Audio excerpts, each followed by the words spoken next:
Воведувањето на европските регулативи за заштита на животната средина ќе ги подигне стандардите и за земјите кои сакаат да бидат дел од европското семејство. Но тешко е да се направи баланс меѓу грижата за екологијата и економскиот развој. Грижата за екологијата бара сериозни материјални средства кои наменски ќе бидат инвестирани во согласност со така наречените зелени закони. Овие средства земјите од Западен Балкан едноставно ги немаат. А меѓу работите што им недостасуваат на повеќето земји од Југоисточна Европа е и развиена еколошка свест. Засега, заштитата на животната средина се сваќа во рамките на градската чистота. Колку овие држави се подготвени да работат и на превенција наместо само на санација.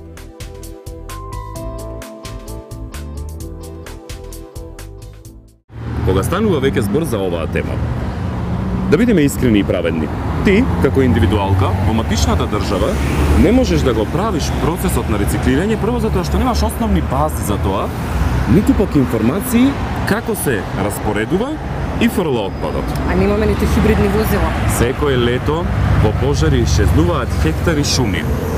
Во реките лови неупотреблива бела техника, а рибите пак константно и необјаснливо се иструени нора. А Европа и понатаму дава милиони и милиони евра за политиките на животната средина и инфраструктурата во Албанија, во Србија, во Црна Гора, во Босна и Херцеговина, во Хрватска и во Македонија. Не можеме да очекуваме секогаш некој друг да не спасува нора. Ајде, јас и ти да видиме што можеме да направиме сами. Ајде! Рафинеријата Окта, која се наоѓа во близина на Скопје, веќе 3 децении со ред ги загадува водата и почвата во нејзината околина. Македонците ангажираа стручњаци од Словенија и од Австрија за да ја испитаат вкупната загаденост од Окта, во чија близина во почвата беа најдени траги од тешки метали, а водата беше докажано дека е бактериски загадена. Граѓаните бараат одговорност, но менаџментот од Окта истата не ја презема и покрај притисоците од власта и од јавноста. Во почвата во Велес има голема концентрација на тешки и на канцерогени метали, чие присуство е 15 пати повисоко од дозволената граница и кои се опасни по здравјето на луѓето. Присуството на металите во почвата не само што е над дозволената, туку и над границата после која состојбата се означува како катастрофална, иако тамошниот трујач топилницата е затворена 7 години. Македонија има 40 на реки. Речиси сите се загадени со исклучок на мал дел од оние кои течат високо во планините. Штом се симнат во урбаните населби, веднаш се загадуваат со комунален и индустријски отпад. Ниедна река во Македонија не е заштитена со интегриран систем за прочистување на отпадните води. Реката Вардар, која тече низ Македонија, а се влева во Егејското море во Грција, е најголемиот предизвик на политиката за здрава животна средина на државата. Имено Македонија презела обврска кон Европската Унија за да го подобри квалитетот на нејзината вода. Добила и донација од Европската Унија од 1,7 милиони евра за да го подобри нејзиниот квалитет. Со овие средства на Вардар се поставени 2 станици за контрола на нивото на водата, температурата, квалитетот, како и присуство на метали и слично. Па како што реков, тоа е еден процес кој што треба да се постави систем за негова имплементација. Значи, едно е да се помине законот во собрание и тоа се случува, но потоа подготовката за спремање на тој систем и те што треба презема одговорност како општини, компании, институции, тоа е бавен процес и тој систем не се воспоставува толку брзо колку што би требало. Тоа чувство на одговорност за околината е на пониско ниво, особено кај повозрасните генерации. Морам да напоменам дека во помладите генерации се чувствува некоја желба за промена и сметам дека ја сваќаат поврзаноста со околината и со природата, отколку тоа што го прават повозрасните генерации. Балканска култура, кај ќе најдеме, таму фрламе. Тоа е. Не сме одговорни самите. Треба од дома кој сакаме да ни биде чисто. Па ви надвор, гледаме терасата од кај мене, фрла, шиши, едно друго. Ги се обирам, ама не еднаш. Некој се чувствува шупа ја, а не? Али треба секој. Свесни да бидеме сите да се тргнеме од паметот наш дека треба да живееме, нема на шкрги, еве ги рибите по море едно од друго гледаш, на се е загадено. Како риба да ставиш на маса, кој не знаеш. И од таму кога идат, нели, и овие замрзнатите не знаеме ние што јадеме, не? Со добри закони може да се промени. Со повисоки казни исто може да се промени, ама не сме во состојба сега. Највеќе ми пречи да речеме кога ќе дојдам овдека, кога ќе ги видам несредени улици и тротоари. Тоа највеќе ми пречи, тоа е тоа. И во Албанија состојбата со загадување на воздухот не е поразлична. Според истражувањата на Институтот за јавно здравје, загаденоста на воздухот во Тирана изнесува 30% или 3 пати повеќе од дозволената граница на стандардите на Европската Унија и Светската здравствена организација. Токму поради ова, Тирана и натаму останува водечка европска метропола кога станува збор за загадувањето на воздухот. Албанија има уште еден сериозен проблем. Неодамна во своето истражување за состојбата со шумите на Балканот, британскиот весник Independent заклучи дека Албанија е најпогодена во светот од исчезнувањето на шумите. Според Националниот институт за статистика, дури 10 пати повеќе дрвја се исечени нелегално отколку легално, но сепак, никој досега не бил обвинет или осуден за ваков криминал. Државата се уште има проблем со корупцијата кога станува збор за модернизирање на водоводниот систем. Ова е резултат на високите цени на вградените материјали со сомнително потекло и лошиот квалитет. Албанците во голем процент не пијат чиста вода. Пред неколку години, најмалку 500 лица се затруле од загадена вода од градскиот водовод во Балаш, Албанија. Според Министерството за здравство, труењето било од загадена вода на градскиот водовод во кој според локалните медиуми имало мешање на црни води. Проблемот më të rrezikshme mjedisore lidhur me aspektin ekologjik janë ndotja e mjedisit, sidomos e ajrit dhe ujit, nga faktorë të ndryshëm, nga burime të ndryshme të ndotjes. Ajo që thash pak më përpara, si rezultati i vlerësimit dhe sistemit të urimit që ekziston, ne grumbullojmë të dhëna mbi burimet e ndotjes në vendin tonë. Dhe kryesisht ndotja e ajrit vjen kryesisht nga sektori i transportit dhe sektori i ndërtimit, ndotja e ujrave vjen kryesisht nga sektori i gjenerimi i mbetjeve urbane, si dhe shkarkimi të ujrave të zeza të patrajtuara në mjedis. Po ashtu ka dhe elemente të tjerë të dëmtimit të ekosistemeve, natyrisht disa janë të lidhura me arsye të caktuara, ndërsa pjesa tjetër është edhe rezultat i ndryshimeve dhe impakteve në aspektin global të ndryshimeve klimatike. Gjithsesi ne mund të themi që aktualisht problemet më mëdha ekologjike lidhen me administrimin mjedisor të mbetjeve urbane dhe trajtimit të ujrave të ndotura. Këto janë dy çështje më të mëdha mjedisore dhe këto përbëjnë dy prioritetet politike dhe programore të Ministrisë Mjedisit dhe që ne padyshim i kemi përfshirë këto dhe pjesë të programit të qeverisë. Клучниот проблем што граѓаните на Косово го имаат во поглед на екологијата е недостигот на чиста вода за пиење. Така, во повеќе од 80 косовски општини, дневно има рестрикции на вода кои понекогаш траат и до 12 часа. ОПСЕ и УНМИК констатираа дека ситуацијата ќе се влошува, доколку нешто конкретно не биде преземено, Косово ќе мора да увезува вода за пиење. Во моментот, 80% од населението пие загадена вода. На сите им е јасно дека потенцијалните донатори ќе имаат разбирање за решавање на овој проблем, само доколку добијат цврста гаранција дека парите ќе бидат искористени наменски во полза на граѓаните на Косово. Vendi ynë momentalisht ballafaqohet me 3 ose 4 pikat më të nxehta ose hotspote, të ashtu quajtura.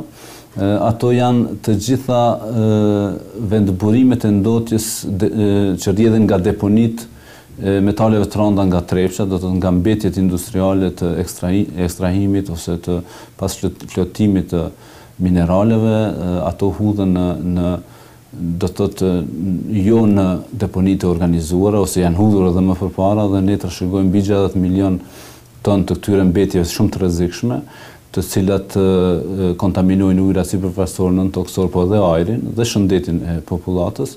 Janë diku rreth 7 deponi të mëdha për të cilat po tentojmë të bëjmë diçka.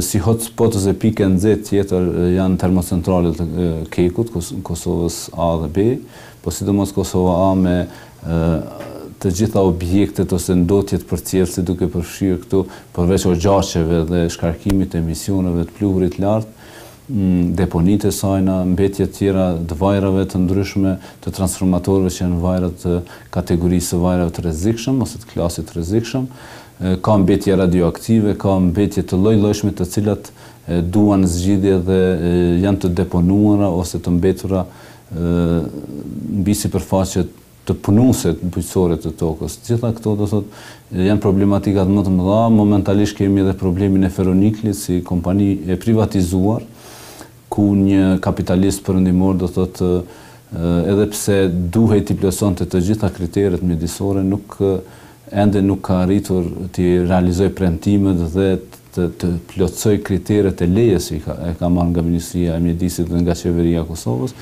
Ju jep rëndësi hudhjes mbetërina? Po, atje ku e kam në shtëpi, atje shumë pastër të mojnë. Në që ka se gjujnë këtë në kese i lojnë në parabarë në për shtëpia, po çdo të mërkure vinë ata të higjienës e marrën, bardhukin e marrën e pastrojnë. Edhe tejteve vinë e lojnë asi me qisterën e pastrojnë e pojnë për marak. Pa ato që ka i ma tepër që e prek popullatën, përgjithësi është ndotja e mjedisit, e kuptohet atë në atë kohë do të hynë edhe uji pa pastër që kur njerëzit nuk kanë aq besim lidhe me ujin për shembull, thonë se nuk është, edhe pse këta këtu sjellë që shpeshherë thonë se bëhen analizat dhe sigurisht bëhen, si kanë laboratorat e krejt, por prap dyshimi ko pasku e ekziston, sidomos kur turbullohet ujin e badovësit e batlave se ku ta di ju. Problemi më i madh në Kosovë mendoj që është ndotja e ajrit, më pak është ndotja e ujit, sepse në bilis termoelektrona zakonisht e ndotin ajrin shumë, dhe qaj ajr vjen shumë rreth Prishtinës. Edhe problemi më i madh është ndotja e ajrit. Ma shumë brënguesën për ajrin e papastër, sepse uji ma pak është i papastër. Më thonë uji kryesisht është i pishëm dhe i mirë, po ajri kryesisht është i papastër. Романија може да се пофали со 300.000 хектари надопрена шума по Русија. Таа е собственичка на вториот поред најголем простор во Европа. Со нелегалните сечи околу Карпатите, Романија изгуби околу 300 хектари на шума. Со влегувањето во Унијата, Романија може да се пофали со ефикасно спроведување на европските регулативи за заштита на животната средина, што не е случај со другите европски земји, како на пример Грција. Но ова ништо не значи за подобрување на состојбата и подобрување на условите. Este o grea întrebare. Ca să fiu foarte sincer, cred că nicăieri nu este preocuparea de top, preocuparea ecologică, ea este în primul rând cea economică. Dar oamenii greșesc foarte mult pentru că inclusiv deplasarea atenției de către criza economică din zilele noastre a făcut confuzie în mintea oamenilor și au uitat de protecția ecologică și protecția mediului. Vă afirm cu toată convingerea că pierderile cauzate de actuala criză economică sunt cu certitudine mai mici decât potențialul dezastru planetar generat de încălzirea globală a planetei. Deci avem timp să facem acum ceva și s-ar putea ca generațiile următoare să ne condamne nu numai pentru ce am făcut greșit, dar și pentru ce nu am făcut în timpul nostru. Se pare că România ar fi în top 5 țări nepoluate din Uniunea Europeană, adică cu un grad de poluare foarte scăzut. Nu, suntem o țară foarte poluată, de la oameni până la atmosferă. Așa, și crezi că oamenii sunt direct răspunzători pentru poluare? Da, sunt direct răspunzători, normal. Știi care e țara cea mai nepoluată din Uniunea Europeană? Aș zice Elveția. Ok. Crezi că România se încadrează în top 5? Nu, nici de cum. Nepoluant sau poluant? Nepoluată. Cred că da, pentru că noi nu avem industrie și amprenta noastră de carbon e foarte mică, adică nu... Foarte tare, foarte tare. Dar în mod normal, crezi că cetățenii sunt responsabili pentru poluarea unui mediu? Dincolo de gunoiul care se vede că aruncăm pe stradă, repet, neavând industrii grele sau lucruri care chiar dăunează mediului, nu cred că poluăm noi ca cetățeni și încet, încet cred că a început să intre în conștiința locală reciclarea și alte concepte din astea. Să închizi robinetul mai des, să oprești lumina, să scoți din priză și așa mai departe.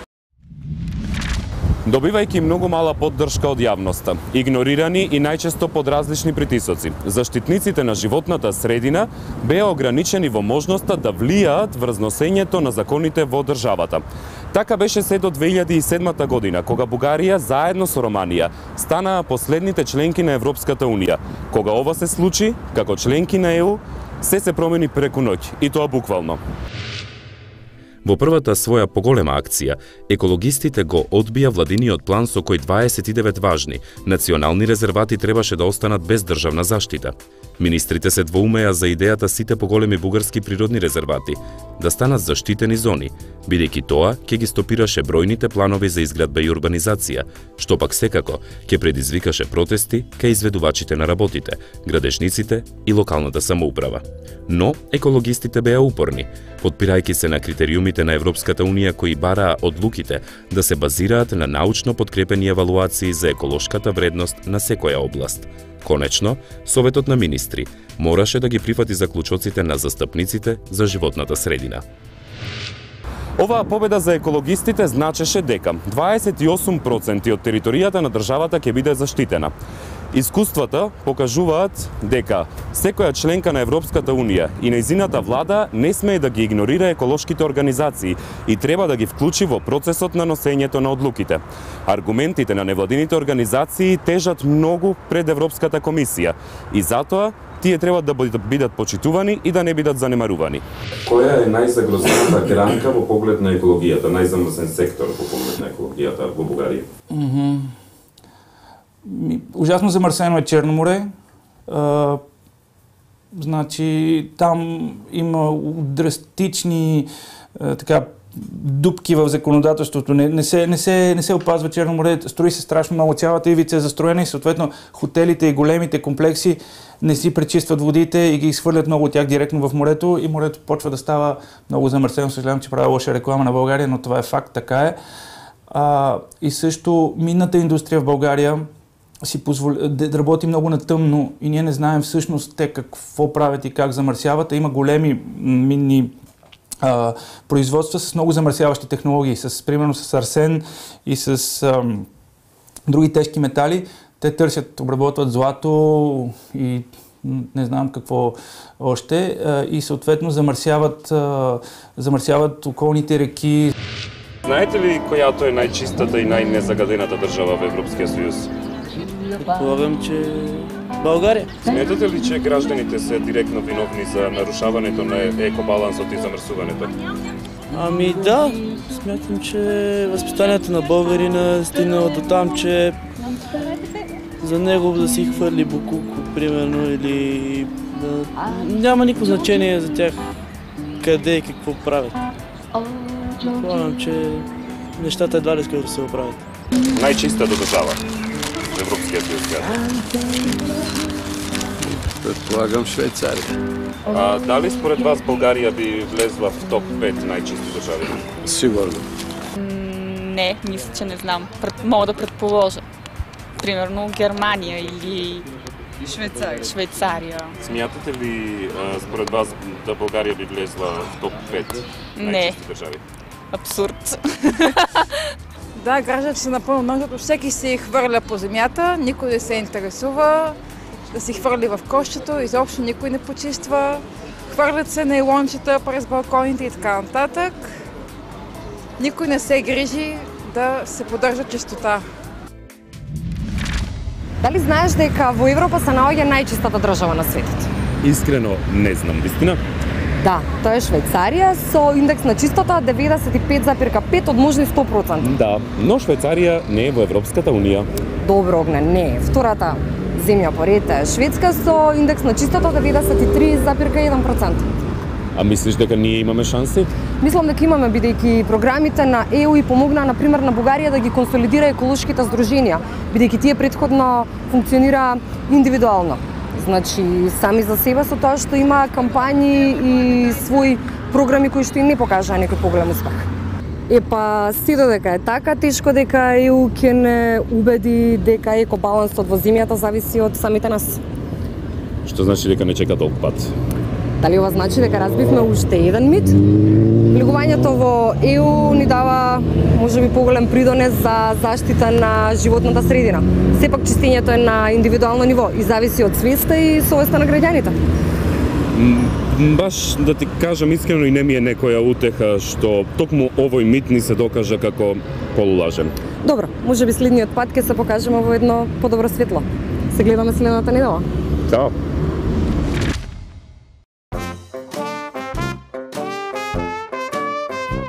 Да, Мила? Ах, миличок, те молам да купиш зеленчук пред да дојдеш дома. Се разбира. Каков сакаш? Органски нормално. Природен, здрав, непрскан, еколошки.